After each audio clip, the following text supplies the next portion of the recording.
Welcome to एग्रीकल्चरपीडिया। नमस्कार दोस्तों, fundamentals of plant biochemistry and biotechnology की सीरीज में आपका स्वागत है। और आज जो हम टॉपिक कवर अप करेंगे वो है classification and structural characteristics of monosaccharides. इसके पहले के वीडियोस में मैंने एक overall classification of carbohydrates discuss किया था, जिसमें मैंने आपको ये बताया था कि कार्बोहाइड्रेट्स पॉलीहाइड्रोक्सी एल्डिहाइड्स होते हैं या फिर पॉलीहाइड्रोक्सी कीटोन्स होते हैं, यानी उसमें एक से ज्यादा OH ग्रुप होता है जिसको हम ऑल कहते हैं, OL ऑल, और उसके साथ साथ एक और ग्रुप लगा होता है कभी कभी जो कि या तो एल्डिहाइड ग्रुप होता है विच इज CHO, या फिर कीटोन ग्रुप होता है जो कि होता है C डबल बॉन्ड O। ज्यादातर कार्बोहाइड्रेट्स में एल्डिहाइड्स या कीटोन्स ग्रुप्स होते हैं, और कहीं कहीं पे ये दोनों ही नहीं होते हैं, तब हम उनको पॉलीऑल्स कहते हैं। और इनका एम्पेरिकल फॉर्मूला होता है CH2O whole N। Empirical formula वो फॉर्मूला होता है जो जनरली सारे ही कंपाउंड्स के लिए किसी फैमिली की दिया जा सकता है। उसके बाद मैंने आपको ये बताया था कि कार्बोहाइड्रेट्स को हम ओवरऑल क्लासिफाई कर सकते हैं 3 ग्रुप्स में या 4 ग्रुप्स में, विच आर मोनोसेकेराइड्स, उसके बाद आते हैं डाइसेकेराइड्स, उसके बाद आते हैं ओलिगोसेकेराइड्स एंड देन पॉलीसेकेराइड्स। तो आज के वीडियो में मैं आपको मोनोसेकेराइड्स के बारे में बताने वाली हूँ। मोनोसेकेराइड्स को एक वीडियो में कवर अप करना पॉसिबल नहीं था, इसलिए मैंने इसको पार्ट्स में डिवाइड कर दिया है। और आज फर्स्ट पार्ट हम लोग डिस्कस करेंगे जिसमें क्लासिफिकेशन और जो इसका स्ट्रक्चरल अरेंजमेंट होता है, किस तरह से मोनोसेकेराइड्स को जब हम समझने की कोशिश करते हैं on a piece of paper, क्योंकि मोनोसेकेराइड्स 3 डायमेंशनल कंपाउंड्स होते हैं, यानी इनकी लेंथ, ब्रेथ और विड्थ तीनों होती है। हमें उसको डिपिक्ट करना होता है on a piece of paper जो कि 2D होता है। तो शुरुआत करते हैं कि मोनोसेकेराइड्स होते क्या हैं। मोनोसेकेराइड्स टर्म ही आया है, मोनो मीन्स 1 यूनिट होता है इसमें किसी भी सेकेराइड का, यानी इसको आप इससे छोटे टुकड़ों में हाइड्रोलाइज नहीं कर सकते हैं। They are the simplest carbohydrates in that they cannot be hydrolyzed to smaller carbohydrates। दोस्तों, ऐसे मोनोसेकेराइड्स जिसके अंदर 2 या 2 से ज्यादा एसिमेट्रिक कार्बन्स होते हैं, उनमें हम प्रीफिक्सेस देते हैं D या फिर L, और ये D या फिर L रेफर करता है to the configuration of the penultimate carbon. Penultimate carbon मतलब वो एसिमेट्रिक कार्बन जो कि कार्बोनिल कार्बन से सबसे दूर स्थित होता है। दोस्तों, जैसा आपको स्क्रीन में दिखाई दे रहा है, अगर मैं ग्लूकोज के स्ट्रक्चर को लीनियर फॉर्म में डिपिक्ट करती हूं जो कि फिशर फॉर्मूला कहलाता है, और इसमें अगर मैं एल्डिहाइड ग्रुप को सबसे ऊपर की तरफ रखती हूं, और अगर फ्रक्टोज की भी बात करें तो कीटोन ग्रुप को सबसे ऊपर रखती हूं, तब जो पेनअल्टीमेट कार्बन है, पेनअल्टीमेट कार्बन मतलब हुआ जो कार्बोनिल कार्बन से सबसे दूर स्थित कायरल कार्बन हो। कायरल मतलब एसिमेट्रिक कार्बन हो। एसिमेट्रिक कार्बन मतलब जिसकी चारों वैलेंसीज डिफरेंट ग्रुप्स या एटम्स के द्वारा सैटिस्फाई की गई हो। तो यहाँ पे आप देख पा रहे हैं, मैंने हाईलाइट कर रखा है OH ग्रुप को। तो डी ग्लूकोज में आप देखिए, अगर OH ग्रुप जो है पेनअल्टीमेट कार्बन का राइट हैंड साइड में है कार्बन चेन के, तब हम उसको डी ग्लूकोज कहते हैं, या हम कहते हैं कि वो जो कंपाउंड है वो कैपिटल D फैमिली को बिलोंग करता है। और अगर ये जो हाइड्रोक्सिल ग्रुप है पेनल्टीमेट कार्बन का, ये लेफ्ट हैंड साइड पे होता है अगर, तो हम उसको कहते हैं कि वो L फैमिली को बिलोंग करता है। और दोस्तों, ये जो D और L ये जो कॉन्फ़िगरेशन है, it has nothing to do with the optical activity. Optical activity मैं आपको बाद में समझाऊंगी, जिसके अंदर लेफ्ट हैंडेड ऑप्टिकल रोटेशन होता है या फिर राइट हैंडेड ऑप्टिकल रोटेशन होता है, और वहां पे हम जो टर्म्स यूज करते हैं दैट इज डेक्स्ट्रो रोटेटरी या फिर लीवो रोटेटरी।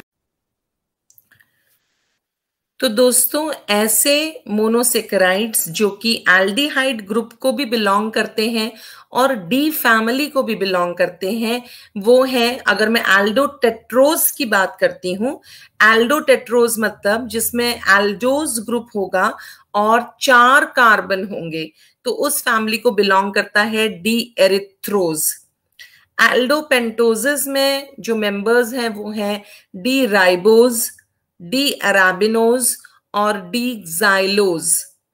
एल्डोहेक्सोजेस में यानी एल्डोज ग्रुप होगा और 6 कार्बन के द्वारा ये कंपाउंड निर्मित होगा, उसके मेंबर्स हैं डी ग्लूकोज, डी मैनोज और डी गैलेक्टोज।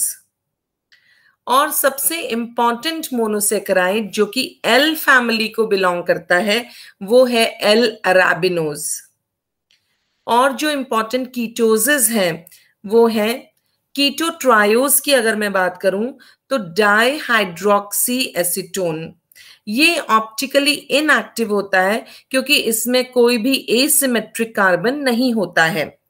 कीटो टेट्रोज में आते हैं डी एरिथ्रुलोज, कीटो पेंटोजेस होते हैं डी राइबुलोज और डी जाइलुलोज, और कीटो हेक्सोज होता है डी फ्रक्टोज।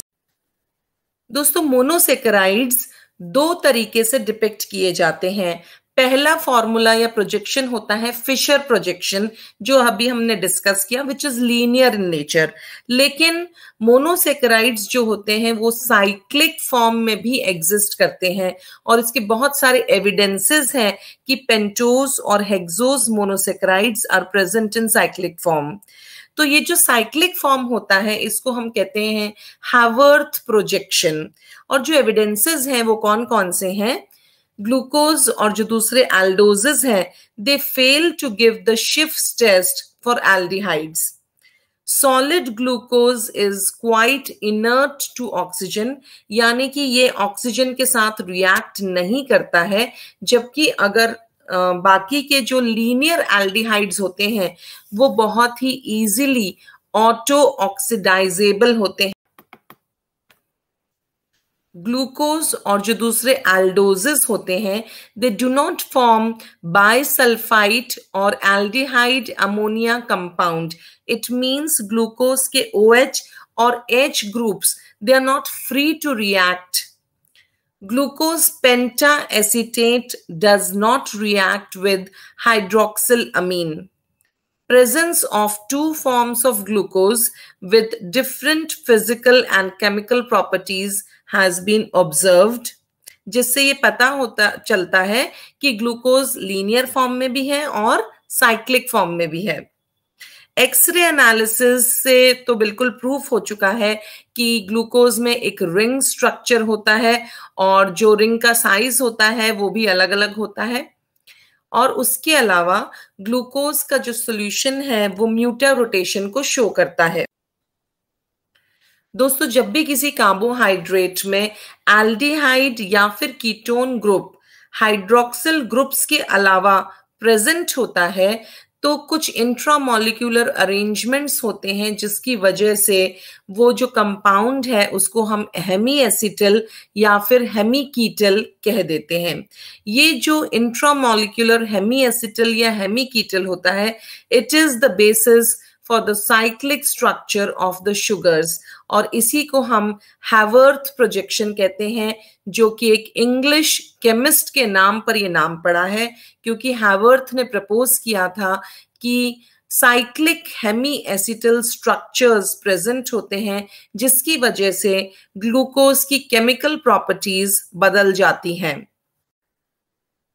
दोस्तों जैसा आप स्क्रीन पे देख पा रहे हैं, लेफ्ट हैंड साइड में मैंने आपको cyclic Fischer projection of D glucose दिखाया है। इसके अंदर कार्बन नंबर 1 और कार्बन नंबर 5 के बीच में एक रिंग बन चुकी है।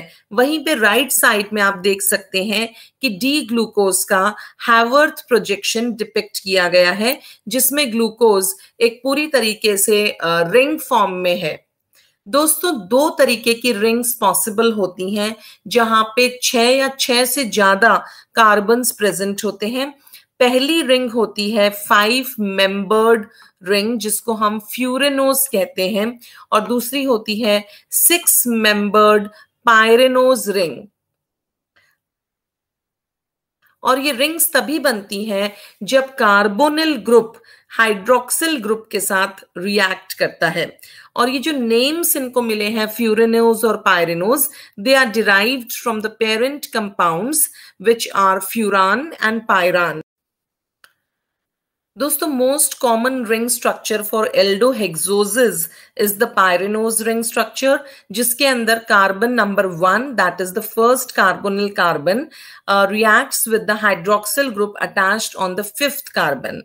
वहीं पे furanose ring structure is formed जब carbonyl carbon reacts with the hydroxyl group attached to the 4th carbon.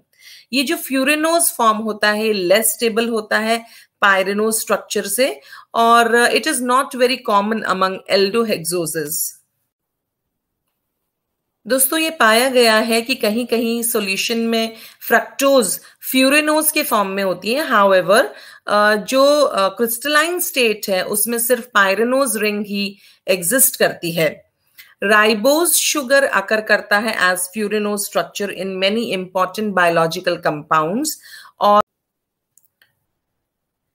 दोस्तों, जब भी इस तरीके का रीअरेंजमेंट होता है तो नए नए जो हमारे कार्बन्स हैं इसके कार्बोहाइड्रेट्स के, उसमें एसिमेट्री आ जाती है, और as a result of this new asymmetric centers उसके 2 आइसोमर्स बन जाते हैं। Isomeric forms of monosaccharides that differ only in their configuration about the hemiacetal or hemiketal carbon atom are called anomers, और जो कार्बन होता है उसको हम एनोमेरिक कार्बन कहते हैं। दोस्तों, जब भी इन आइसोमर्स में newly formed hydroxyl group in carbon number 1 और रिंग दोनों ही सेम ओरिएंटेशन में होती हैं तो अब हम इसको अल्फा एनोमर कहते हैं। और अगर newly formed hydroxyl group carbon number 1 पे जो है और रिंग ये दोनों ऑपोजिट ओरिएंटेशन पे होती हैं तब हम इसको बीटा एनोमर कहते हैं। और दोस्तों, ये दोनों ही जो ग्लूकोज के कंपाउंड्स हैं ये दोनों डी फैमिली को बिलोंग करते हैं। तो अब आपके पास 2 तरीके से क्लासिफिकेशन हो चुका है, डी और एल फैमिली का और अल्फा और बीटा एनोमर का। इसके अलावा एक तीसरा क्लासिफिकेशन होता है which is based on the number of carbons possessed by the carbohydrate। और 4th टाइप ऑफ क्लासिफिकेशन होता है based on the carbonyl group which is aldose और कीटोज और पॉलीऑल्स। दोस्तों, जब भी हम साइक्लिक फॉर्म यानी हावर्थ प्रोजेक्शन को प्लेन पेपर पर लिखने की कोशिश करते हैं तो ये बहुत ही डिफिकल्ट हो जाता है कभी कभी जज करना कि OH ग्रुप ऊपर रहेगा या फिर नीचे रहेगा on the plane of the ring. तो कुछ रूल्स हैं जो कि फॉलो किए जाते हैं while writing the Haworth structure for carbohydrates. उसमें से पहला है right the oxygen at the upper right hand corner of the ring structure, जिसको हम पायरेनोज कहते हैं। यानी ऑक्सीजन को आप सबसे पहले राइट हैंड साइड के सबसे ऊपर कॉर्नर की तरफ लिख देंगे। उसके बाद आप कार्बन्स क्लॉकवाइज डायरेक्शन में लिखते चले जाएंगे। जो 5th कार्बन है वहां पे ये नेसेसरी है to rotate the bond to 90 degrees to make the ring closure, क्योंकि ऑब्वियसली एक साइक्लिक रिंग है ये। For the D family sugars it is customary to write the terminal CH2OH above the plane of the ring, जो कि मैं भी आपको बताऊंगी। दोस्तों, पहले पॉइंट को ध्यान में रखने के बाद दूसरा पॉइंट आता है कि अगर हाइड्रोक्सिल ग्रुप या फिर hydrogen atom they occur on the right hand side of the carbon chain in the linear structure तो उसको हम प्लेस करेंगे below the plane of the ring in the cyclic structure. इसी तरीके से अगर हाइड्रोक्सिल ग्रुप या फिर hydrogen atom left hand side पर पड़ता है of the carbon chain in the linear structure then it is placed above the plane of the ring in the Haworth projection. दोस्तों ये कॉन्फर्मेशनल स्ट्रक्चर है 6 मेंबर्ड पायरेनोज रिंग का, which is not actually planar जैसे कि हैवर्थ ने suggest किया था, लेकिन हम ये मान के चलते हैं कि ये स्ट्रक्चर या तो स्टेबल चेयर कॉन्फर्मेशन लिए होता है या फिर बोट शेप्ड होता है। दोस्तों इस कॉन्फर्मेशन में जो सब्स्टिट्यूएंट्स हैं यानी कि OH ग्रुप्स हैं वो रिप्रेजेंट होते हैं आइदर एक्सियली या फिर equatorially. The axial substituents project almost parallel with the vertical axis through the ring. वहीं पे जो इक्वेटोरियल सब्स्टिट्यूएंट्स होते हैं they project perpendicular to this axis. Substituents in the equatorial positions are less sterically hindered by neighboring substituents.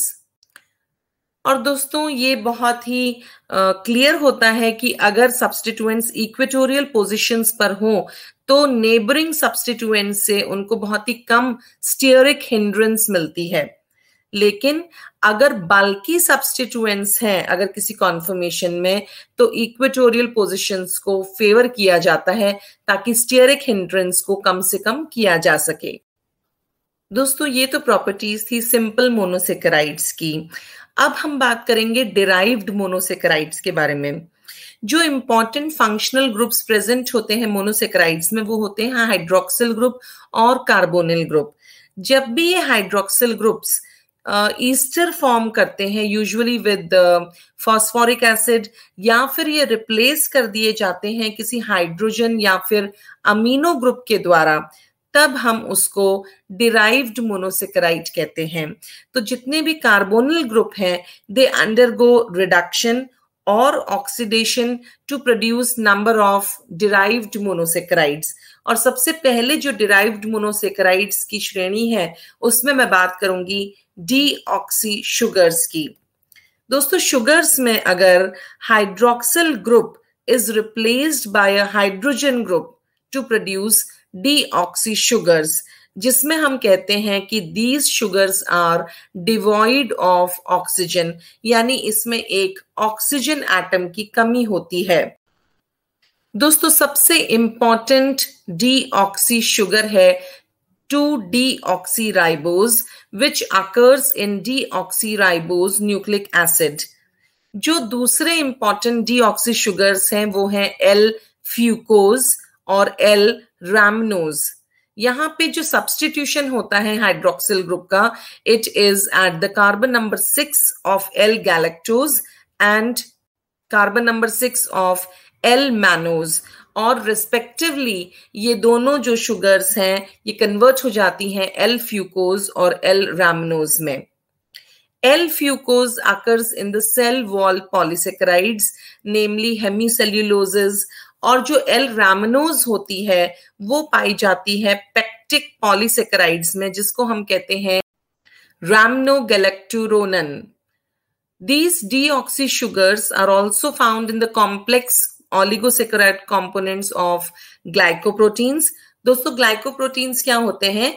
अगर किसी protein की लंबी chain में आगे कार्बोहाइड्रेट्स लगे होते हैं तो उसको हम ग्लाइकोप्रोटीन्स कहते हैं। वहीं पे प्रोटियोग्लाइकन्स क्या होते हैं? अगर किसी लंबी चेन ऑफ कार्बोहाइड्रेट्स के आगे थोड़े से अमाउंट में प्रोटीन लगा होता है तो उसको हम प्रोटियोग्लाइकन कहते हैं। दोस्तों दूसरी श्रेणी डिराइव्ड मोनोसेकेराइड्स की है अमीनो शुगर्स। तो यूजुअली जो हाइड्रोक्सिल ग्रुप कार्बन नंबर 2 पे होता है that is replaced by an amino group to produce amino sugars, और बहुत ही कॉमनली पाई जाने वाली अमीनो शुगर्स हैं ग्लूकोसामिन, गैलेक्टोसामिन एंड मैनोसामिन। दोस्तों ये जो अमीनो ग्रुप होता है ये कंडेंस हो जाता है with acetic acid to produce N-acetyl amino sugars, for example N-acetyl glucosamine. ये जो ग्लूकोसामिन और इसके जो डेरिवेटिव्स होते हैं they are very important constituents of many structural polymers. Structural polymers क्या होते हैं मैं आपको पिछले वीडियो में समझा चुकी हूं। वो पॉलीसेकेराइड्स जो हमारे आपके या प्लांट्स के या एनिमल्स के बॉडी का स्ट्रक्चर बनाने में कंट्रीब्यूट करते हैं, उनको हम स्ट्रक्चरल पॉलीमर्स कहते हैं। और ग्लूकोसामिन बहुत इंपॉर्टेंट कॉन्स्टिट्यूएंट है काइटिन का और बैक्टीरियल सेल वॉल का। दोस्तों तीसरी श्रेणी है पॉलीऑल्स की श्रेणी। जब भी हम एल्डोज या कीटोसिस को रिएक्ट करवाते हैं या ट्रीट करवाते हैं विद एंजाइम्स या फिर सोडियम अमेल्गम और हाइड्रोजन के साथ अंडर हाई प्रेशर या फिर सोडियम बोरोहाइड्राइड के साथ जब रिएक्ट कराते हैं, तो एल्डोसिस और ketoses they both are reduced to polyhydric alcohols, जिनको हम पॉलीऑल्स भी कहते हैं। हर एल्डोज यील्ड करती है एक कॉरेस्पॉन्डिंग अल्कोहल को अपॉन रिडक्शन, और इसी तरीके से जो कीटोस फॉर्म्स हैं वो दो अल्कोहल्स को प्रोड्यूस करते हैं, क्योंकि उनमें एक नया एसिमेट्रिक कार्बन एटम प्रोड्यूस होता है इस प्रोसेस में। दोस्तों ये एक टेबल है जिसमें मैंने आपको बताया है कि कौन सा कार्बोहाइड्रेट अपने कौन से रिस्पेक्टिव अल्कोहल में कन्वर्ट होता है। Glucose converts into sorbitol, fructose converts into sorbitol and mannitol, mannose converts into mannitol, glyceraldehyde converts into glycerol, erythrose converts into erythritol, ribose converts into ribitol और galactose converts into dulcitol। दोस्तों पॉलीऑल्स बहुत सारे plant products में मिल जाता है, और sorbitol जो कि ग्लूकोज का बाय प्रोडक्ट है, it was first isolated from the berries of mountain ash, जिसको हम सोरबस ऑक्यूपारिया भी कहते हैं। और कमर्शियली सॉर्बिटॉल मैन्युफैक्चर किया जाता है by the hydrogenation of glucose, यानी कि ग्लूकोज में हाइड्रोजन को जबरदस्ती ऐड करके। Sorbitol is an excellent moisture conditioner और बहुत सारे फार्मास्यूटिकल प्रिपरेशंस में एलिक्सर्स और सिरप्स के ये यूज होता है। इसी तरीके से एक और प्रॉपर्टी है इसकी, जो कि सॉर्बिटॉल को एज अ ह्यूमेक्टेंट यूज किया जाता है in creams and lotions, and it helps to stabilise the water content, providing better moisture control. Sorbitol के अलावा दोस्तों मैनिटॉल बहुत सारे टेरेस्ट्रियल और मेरीन प्लांट्स में मिलता है, और जो जितने भी पॉलीऑल्स हैं ज्यादातर उन सब का जो पोटेंशियल फूड एप्लीकेशंस में यूज किया जाता है, जैसे कि कन्फेक्शनरी प्रोडक्ट्स या फिर बेकरी प्रोडक्ट्स या जैम्स, डेजर्ट्स, मार्मलेड्स, इन सबको बनाने में यूज किया जाता है। और सॉर्बिटॉल और जाइलिटॉल इन दोनों का यूज टूथपेस्ट और माउथ वॉशेस में भी किया जाता है। दोस्तों अगली श्रेणी है ऑक्सीडेशन प्रोडक्ट्स। जब भी हम एल्डोजिस को प्रॉपर कंडीशंस में अलग अलग टाइप के ऑक्सीडाइजिंग एजेंट्स के साथ ऑक्सीडाइज करते हैं, तो तीन अलग अलग तरीके की एसिड्स बनती हैं, जो कि एल्डोनिक एसिड, यूरोनिक एसिड और एल्डेरिक एसिड हैं। एल्डेरिक एसिड को हम सैकरिक एसिड भी कहते हैं। अब सबसे पहले बात करेंगे दोस्तों एल्डोनिक एसिड की। तो oxidation of an aldose with bromine water at neutral pH converts the aldehyde group, जो कि C1 का होता है यानी कार्बन नंबर 1 का, टू अ कार्बोक्सिल ग्रुप, और इसी को हम एल्डोनिक एसिड कहते हैं। दोस्तों इस पे बहुत सारे क्वेश्चंस पूछे जाते हैं ग्लूकोज से रिलेटेड, कि क्वेश्चन इस तरह से पूछा जाएगा कि अगर हम किसी भी एल्डोज को ब्रोमीन वाटर से न्यूट्रल पीएच पे रिएक्ट कराएंगे तो कौन सी एसिड बनेगी। इसी तरह से दोस्तों हाइड्रोब्रोमस acid is formed by the reaction of water with bromine, और यहाँ पे ये एक ऑक्सीडाइजिंग एजेंट की तरह काम करता है। दोस्तों कीटोसिस बहुत इजीली ऑक्सीडाइज नहीं होते हैं ब्रोमीन वाटर से, और aldoses are not only oxidised by bromine water but also by the alkaline iodine solution. तो यहाँ पे ये क्वेश्चन भी उठ सकता है कि अगर हमारे पास लैब में ब्रोमीन वाटर नहीं है तो उसका सब्स्टिट्यूट फॉर्म में हम दूसरा कौन सा सॉल्यूशन यूज कर सकते हैं, तो उसका जवाब है अल्कलाइन आयोडीन सॉल्यूशन। दोस्तों जो दूसरा एसिड बनता है बाय द ऑक्सीडेशन ऑफ एल्डोजेस वो है यूरोनिक एसिड। तो जब भी एल्डोजेस को हम हाइड्रोजन पेरोक्साइड यानी H2O2 के साथ ऑक्सीडाइज करते हैं तो यूरोनिक एसिड बनता है। इस रिएक्शन में ओनली प्राइमरी अल्कोहलिक ग्रुप यानी कि carbon number 6 is oxidized to carboxyl group, जबकि aldehyde group जो होता है that remains unchanged. Uronic acids are constituents of pectic polysaccharides. दोस्तों जो तीसरी एसिड है वो होती है एल्डेरिक एसिड, और ये तब बनती है जब एल्डोजेस को हम ऑक्सीडाइज करते हैं नाइट्रिक एसिड के साथ। और एल्डेरिक एसिड का दूसरा नाम सैकरिक एसिड भी होता है। और इस रिएक्शन में दोनों ग्रुप्स यानी कि एल्डिहाइड ग्रुप जिसको हम कार्बन नंबर 1 कहते हैं और प्राइमरी अल्कोहल ग्रुप यानी कार्बन नंबर 6, ये दोनों ही ग्रुप्स ऑक्सीडाइज्ड हो जाते हैं टू कार्बोक्सिल ग्रुप। और glucose on oxidation with nitric acid produces glucaric acid और ग्लूकोसैकरिक एसिड।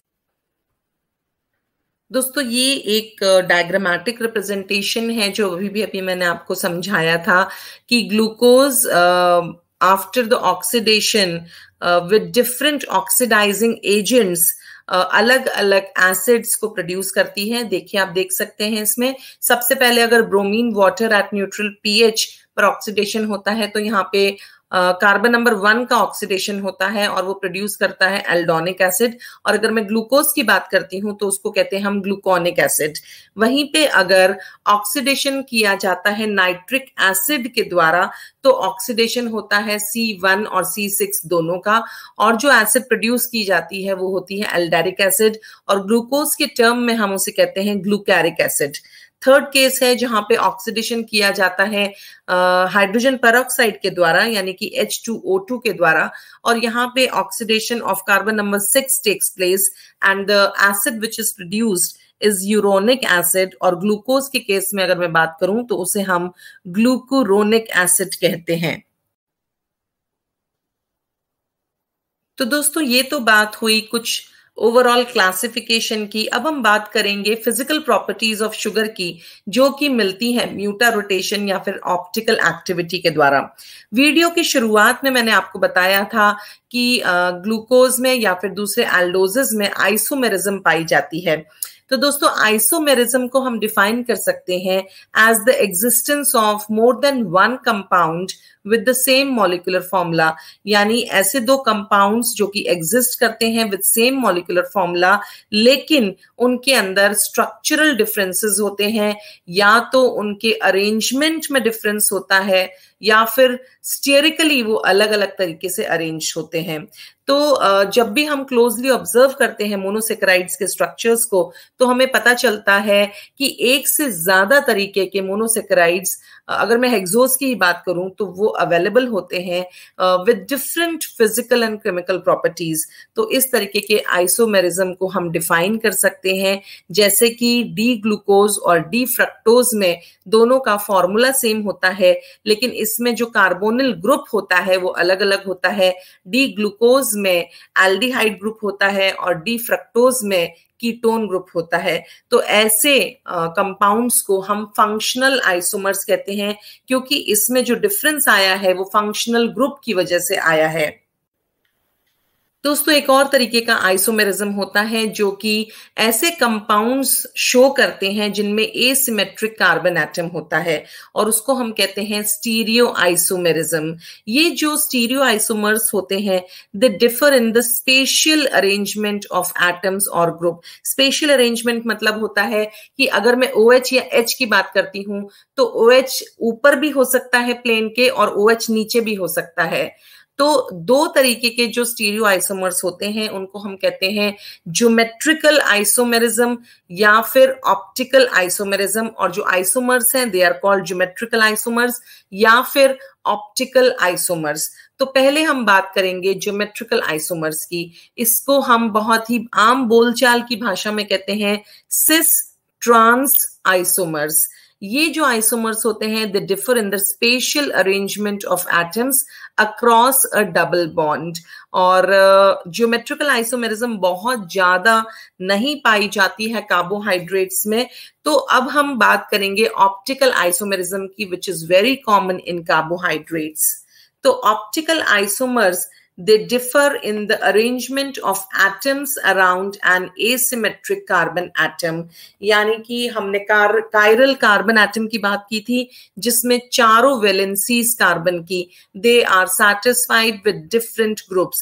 तो जो number of possible optical isomers होते हैं वो हम कैलकुलेट कर सकते हैं with a formula which is 2 raised to the power n, जहां पे n is the number of asymmetric carbon atoms। For example glucose के अंदर 4 एसिमेट्रिक कार्बन एटम्स होते हैं।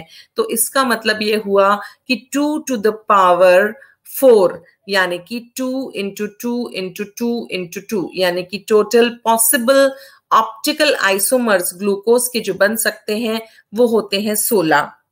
दोस्तों अब हम बात करेंगे कुछ और आइसोमर्स के बारे में जो कि बहुत कॉमनली कार्बोहाइड्रेट्स में पाए जाते हैं। वो होते हैं एपीमर्स, इनैंशियोमर्स और डाइस्टीरियोमर्स। दोस्तों एपीमर्स ऐसे मोनोसेकेराइड्स होते हैं जो कि डिफर करते हैं in the configuration around a single carbon atom other than the carbonyl carbon. Carbonyl carbon मतलब जिसमें फंक्शनल ग्रुप जुड़ा होता है।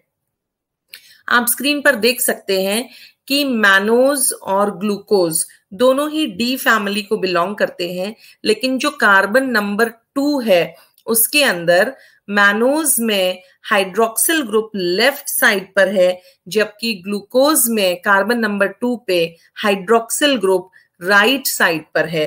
तो ये दोनों जो कंपाउंड्स हैं डी मैनोज और डी ग्लूकोज, ये दोनों C2 एपीमर्स कहलाते हैं।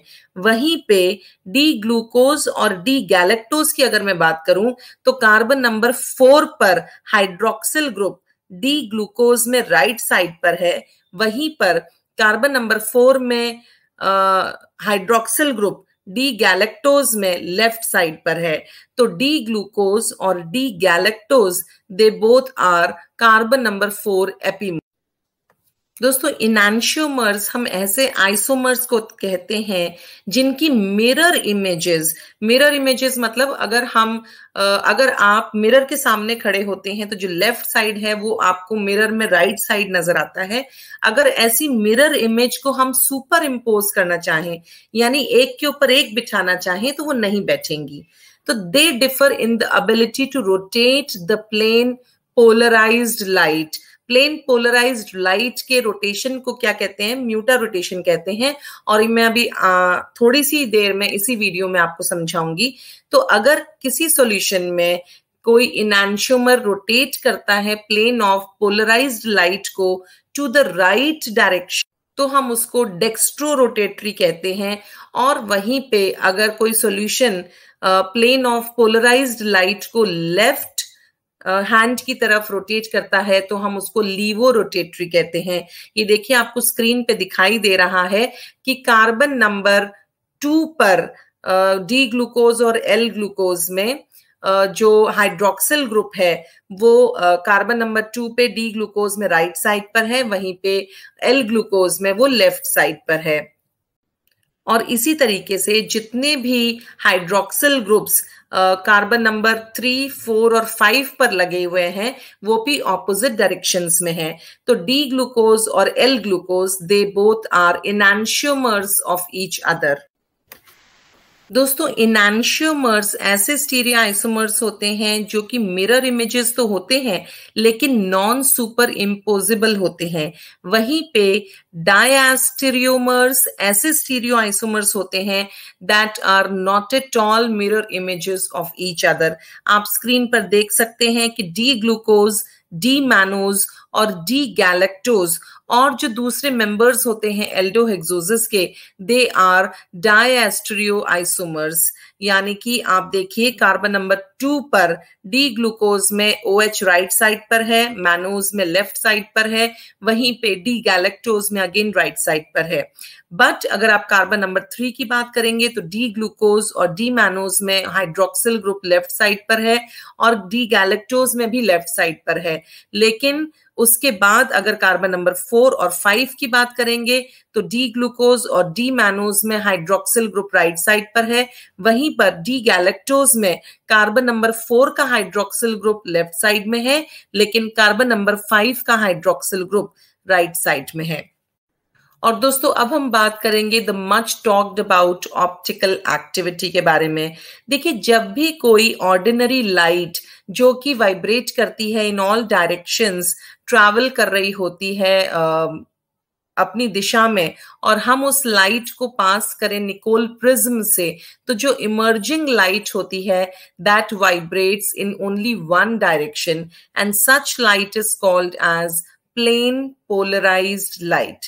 तो ऐसी beam of plane polarised light को जब हम पास करते हैं किसी भी शुगर सॉल्यूशन से जो कि ऑप्टिकली एक्टिव होता है, तो जो प्लेन पोलराइज्ड लाइट होती है वो या तो राइट की तरफ रोटेट करती है जिसे हम क्लॉकवाइज डायरेक्शन कहते हैं, या फिर लेफ्ट की तरफ रोटेट करती है जिसे हम एंटी क्लॉकवाइज डायरेक्शन कहते हैं।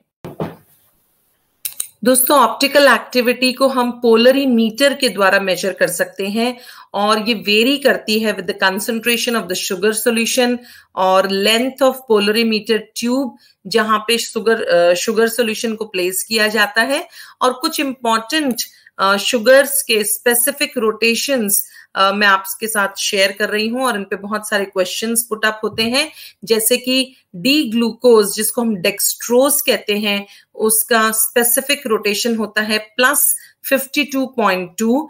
डी फ्रक्टोज जो कि लेव्यूलोज के नाम से जानी जाती है विच इज लेवोरोटेटरी, और इसका स्पेसिफिक रोटेशन होता है -92।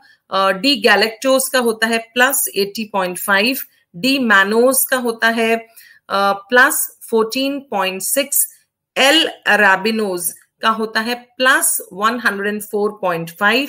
सुक्रोज का होता है +66.5। अब यहां पे आप समझ सकते हैं कि कैपिटल डी और capital L family has nothing to do with dextrorotatory and levorotatory, जो कि डिपिक्ट किया जाता है प्लस और माइनस के साइन के द्वारा।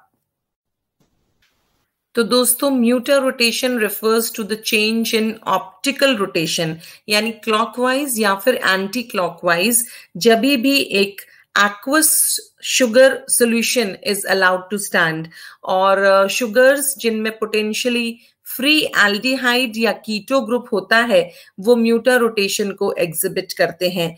बहुत सारे शुगर्स एग्जिस्ट करते हैं दो क्रिस्टलाइन फॉर्म्स में। फॉर एग्जाम्पल, डी ग्लूकोज को जब हम पानी में डिसॉल्व करते हैं और अलाउ करते हैं क्रिस्टलाइज होने के लिए बाय इवेपोरेशन ऑफ वाटर, तो one form of D glucose is obtained. वहीं पे अगर हम डी ग्लूकोज को क्रिस्टलाइज करते हैं बाय एसिटिक एसिड या फिर पायरिडीन, तो दूसरा फॉर्म ऑफ डी ग्लूकोज मिलता है। ये जो दो डी ग्लूकोज के फॉर्म्स हैं, they exhibit different physical and chemical properties. तो दोस्तों, इस वीडियो में हमने स्ट्रक्चरल अरेंजमेंट ऑफ मोनोसेकेराइड्स को समझा और ये जाना कि कौन कौन सी मोनोसेकेराइड्स के क्लासिफिकेशंस होते हैं। पहला क्लासिफिकेशन होता है based on the functional group it possess. दूसरा क्लासिफिकेशन होता है जिसके हम अंदर नंबर ऑफ कार्बन एटम्स के बारे में बात करते हैं। तीसरा क्लासिफिकेशन होता है एनोमेरिक कार्बन का रिप्रेजेंटेशन या डिपिक्शन, और चौथा क्लासिफिकेशन होता है डी फैमिली या एल फैमिली।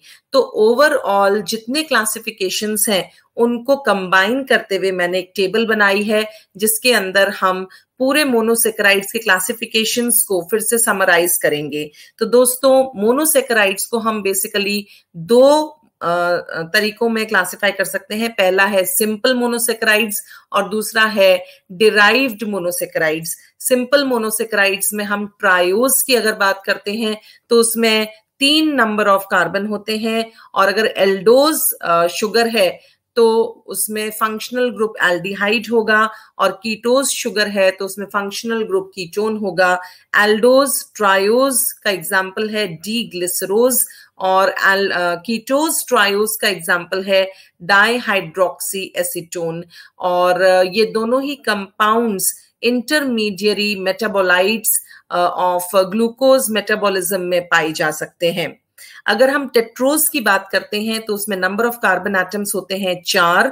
एल्डोज टेट्रोज का एग्जाम्पल है डी एरिथ्रोज, वहीं पे कीटोज टेट्रोज का एग्जाम्पल है डी एरिथ्रुलोज। पेंटोज शुगर की अगर हम बात करते हैं तो उसमें नंबर ऑफ कार्बन एटम्स होते हैं 5। एल्डोज पेंटोज के एग्जाम्पल्स हैं डी राइबोज, एल अराबिनोज और डी जाइलोज। वहीं पे कीटोज पेंटोज के एग्जाम्पल्स हैं डी राइबुलोज और D xylulose. Ribose is a constituent of nucleic acid, वहीं पे एल अराबिनोज बहुत सारे ऑलिगोसेकेराइड्स का कंपोनेंट होता है। एल जाइलोज और डी जाइलुलोज ये दोनों ही पेंटोजेस जो हैं गम अराबिक में या चेरी गम्स में, वुड गम्स में या प्रोटियोग्लाइकन्स में पाए जाते हैं। उसके बाद हम बात करेंगे दोस्तों हेक्सोजेस की। तो हेक्सोजेस में 6 कार्बन्स होते हैं। अगर मैं एल्डोज हेक्सोज की बात करूं तो इसका एग्जाम्पल्स हैं डी ग्लूकोज, डी गैलेक्टोज और डी मैनोज। वहीं पे कीटो हेक्सोज का एग्जाम्पल है डी फ्रक्टोज। डी ग्लूकोज और डी फ्रक्टोज ये दोनों ही फ्रूट जूसेस और केन शुगर में पाई जाती हैं। डी गैलेक्टोज लैक्टोज का कॉन्स्टिट्यूएंट होता है और बहुत सारे लिपिड्स का भी इंपॉर्टेंट कॉन्स्टिट्यूएंट होता है। डी मैनोज बहुत सारे प्लांट मैनोसान्स और ग्लाइकोप्रोटीन्स का कॉन्स्टिट्यूएंट होता है। हैप्टोज की अगर मैं बात करूं तो उसमें 7 कार्बन एटम्स होते हैं, और कीटो हेप्टोज का एग्जाम्पल है डी सीडो हेप्टुलोज, और ये कार्बोहाइड्रेट मेटाबॉलिज्म का इंटरमीडिएट होता है। दोस्तों अब हम बात करेंगे डिराइव्ड मोनोसेकेराइड्स की। पहला क्लासिफिकेशन डिराइव्ड मोनोसेकेराइड्स में है डीऑक्सी शुगर्स, जिसकी अगर मैं कार्बन एटम की बात करती हूं तो 5 कार्बन एटम का होता है 2 डीऑक्सी राइबोज शुगर जो कि डीएनए का कंपोनेंट है, और 6 कार्बन एटम वाला होता है एल रामनोज जो कि सेल वॉल का कंपोनेंट होता है। अमीनो शुगर्स की बात करती हूं तो 6 कार्बन की अमीनो शुगर का एग्जाम्पल है D glucosamine, and it is a component of polysaccharides found in insects and crustaceans, जिसको हम काइटिन कहते हैं। तीसरी श्रेणी है दोस्तों पॉलीऑल्स की, और इसके एग्जाम्पल्स हैं सॉर्बिटॉल और मैनिटॉल। और जब भी हम एल्डोजेस या कीटोजेस को ऑक्सीडाइज करते हैं by the help of different oxidising agents तो हमको एल्डोनिक एसिड, यूरोनिक एसिड या फिर सैक्रिक एसिड जिसका दूसरा नाम एल्डेरिक एसिड भी है, ये सब मिलते हैं।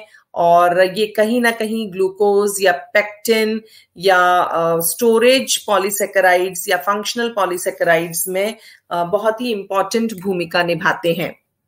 तो दोस्तों आज के वीडियो में इतना ही।